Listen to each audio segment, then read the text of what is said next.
Le réseau est né vraiment de l'effervescence de 1994 et nous avons fédéré nos initiatives pour prendre en main le destin de la société civile face à son rôle sur le repositionnement de la position des femmes dans le développement au Sénégal. Je voudrais revenir sur l'architecture institutionnelle du réseau Siggil Jigéen. Nous avons un conseil, une assemblée générale de 18 organisations qui définit les grandes lignes et les grandes orientations du réseau Siggil Jigéen, qui sont déclinées au niveau du conseil d'administration en planification stratégique qui revient sur les grands enjeux sur lesquels le réseau travaille. Le réseau a principalement pris en charge dans sa mission l'instauration de rapports de genre égalitaires à tous les niveaux de notre société. Alors, cette mission nous a donné des axes stratégiques autour de 3 questions essentielles: l'intégrité physique et morale, l'application des droits et l'accès à la prise de décision. Alors, à partir de ces 3 axes, le réseau Siggil Jigéen a commencé maintenant à bâtir des programmes et à travailler sérieusement pour arriver à remplir véritablement cette mission. Il faut dire que nous avons eu énormément de succès, partant d'abord de l'axe de l'intégrité physique et morale. Vous savez qu'en 1999, l'Assemblée nationale a voté la loi de 1999 qui interdit l'excision. Ça a été le premier succès parce qu'il y avait une mobilisation extraordinaire de toutes les femmes sénégalaises pour le vote de cette loi-là. Nous sommes parmi les premières organisations qui ont créé le réseau, l'affaire d'Okinas, qui a fait pratiquement le tour du monde. Là aussi, la professe était au devant de la scène. Donc, je peux dire que c'est en ce moment-là qu'il y a eu la naissance du point d'écoute de la professe.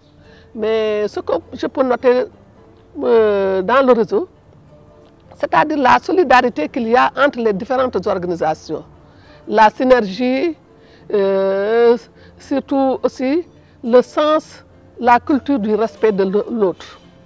Parce que ça aussi, c'est un atout fort pour le réseau. Chacune des organisations présentes a les mêmes prérogatives au niveau du réseau. Alors, parmi les succès aussi, dans l'axe de l'application des droits, il y a ce qu'on appelle la loi sur la santé de la reproduction. Là aussi, le Sénégal a adopté une loi sur la santé de la reproduction depuis 2005. Cette loi qui permet véritablement aux femmes de se préserver, de lutter contre le VIH et véritablement de ne pas être discriminées et de se défendre, de se protéger et vraiment d'être prises en charge du point de vue de leur santé de la reproduction ainsi que de leur famille. Et si l'on sait que le fardeau de la mortalité maternelle peut être réduit avec l'engagement. Donc l'association des sages-femmes est membre fondateur du réseau. Également en tant que professionnel de la santé, l'association des sages-femmes a les potentialités nécessaires pour la mise en œuvre de tout ce qui est programme autour de la santé de la reproduction. Parmi les résultats aussi de notre lutte, il faut noter que la loi sur la parité fait partie des plus grands succès que nous avons obtenus. Ensemble, avec tout le mouvement de femmes, nous sommes parvenus vraiment à mettre le Sénégal sur les rampes de lancement d'une nouvelle ère avec la loi sur la parité en 2010. On ne peut aucunement changer le pays, changer vraiment les rapports de genre sans pour autant avoir une participation positive des hommes. Parce que nous n'avons pas comme approche de féminisme le féminisme qui met à dos l'homme et la femme, mais au contraire c'est un féminisme positiviste qui met face à face l'homme et la femme dans une interface positive, développant des rapports très positifs dans le cadre de changement de paradigme pour un meilleur monde, pour une meilleure société où toutes les valeurs véritablement soient valorisées. Le réseau également nous fait participer à toutes les actions qu'il développe, en particulier dans les formations, dans les missions qui sont exécutées sur le terrain à travers les différents projets que le réseau a eu à faire, Profem, PAC, Intra-Els, le projet NEMA, etc. Donc véritablement sur ce plan, il y a eu des interactions entre le CONAF et le réseau.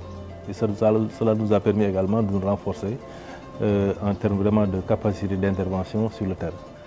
Et je crois que depuis un certain nombre d'années, 5 ou 6 ans, le réseau a une claire vision de l'implication des jeunes dans ces instances. Et nous avons à travers un programme, avec l'appui d'un partenaire, le programme de renforcement de capacité de vie courante des jeunes, commencé à former et avoir cette masse critique de jeunes que nous voulons au sein de nos organisations. Parce que c'est un constat qui est général.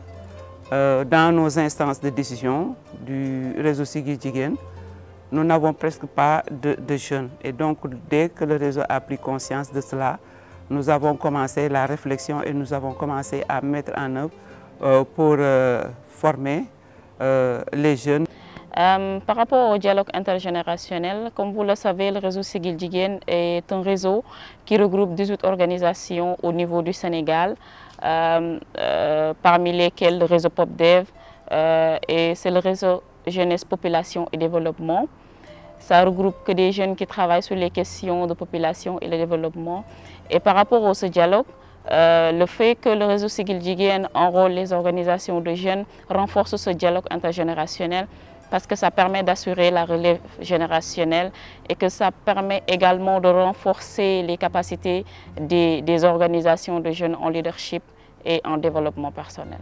On voit que vraiment il y a eu quand même des avancées par rapport à la prise de parole en public, par rapport à la participation même au niveau des instances de prise de décision, mais également les femmes font des plaidoyers par rapport à la revalorisation de leur statut, mais aussi par rapport à la prise en compte de leurs besoins dans les différentes localités où elles sont.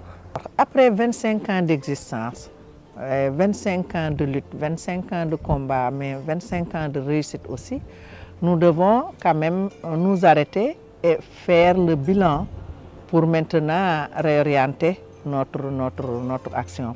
C'est dans le cadre, dans ce sens-là, que le réseau Siggil Jigéen convoque un atelier de planification stratégique. C'est une belle initiative de rassembler aujourd'hui toutes les organisations qui partagent le réseau Siggil Jigéen. Déjà, ça nous permet de connaître l'ensemble des organisations concernées, mais aussi d'intégrer.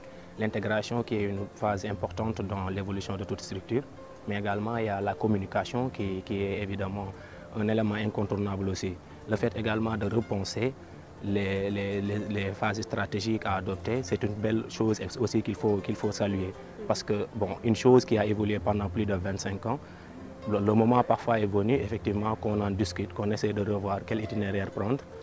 Et donc, c'est l'occasion vraiment de prendre en compte cette question d'intégration des jeunes dans les espaces de décision du réseau Siggil Jigéen et de nos organisations même. Et donc, ce qui serait mieux, c'est d'aller au-delà des quotas parce que on voudrait inclure quand même dans les textes de référence du réseau l'inscription d'un quota de 30% des jeunes dans les sphères de décision.